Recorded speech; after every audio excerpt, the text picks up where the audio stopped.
bagasho do kwanyre idora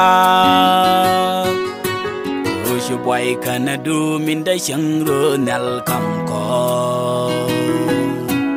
Nalajin wara bagasho do kwanyre idora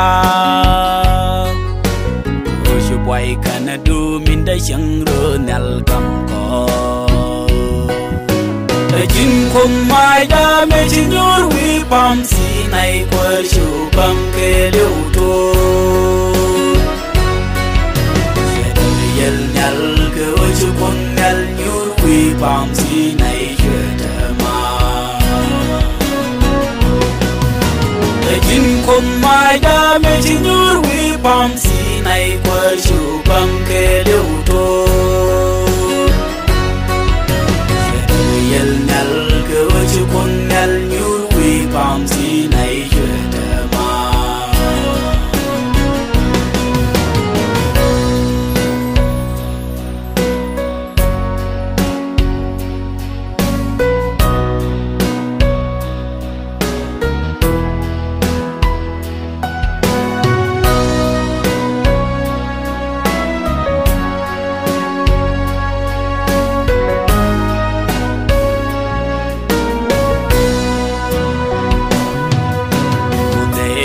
Pam re doar chu piu pal re pam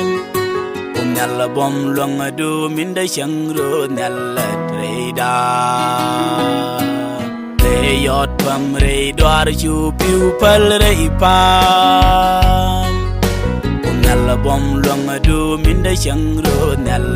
re da Jin kum mai da me jin yor wi pam si nai kwa shu bang ke liu to Yel nyal ke o chu kun nyal yor wi pam si nai je ta ma Jin kum mai da me jin yor wi pam si nai kwa shu bang ke liu to Yel nyal ke o chu kun nyal yor wi pam si nai je ta ma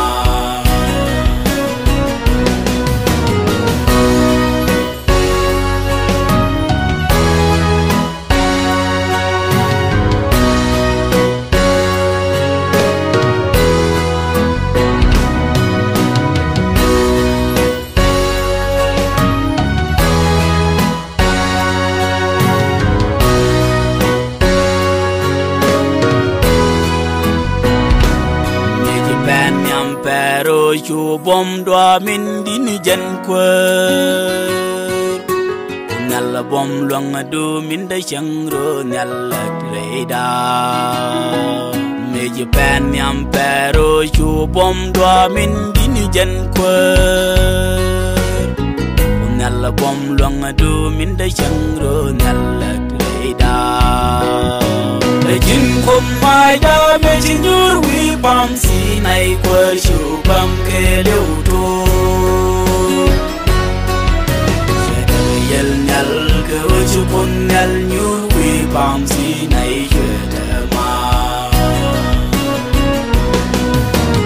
Jin kum mai da me jin yor wi pam si nai kwa shu bang ke liu to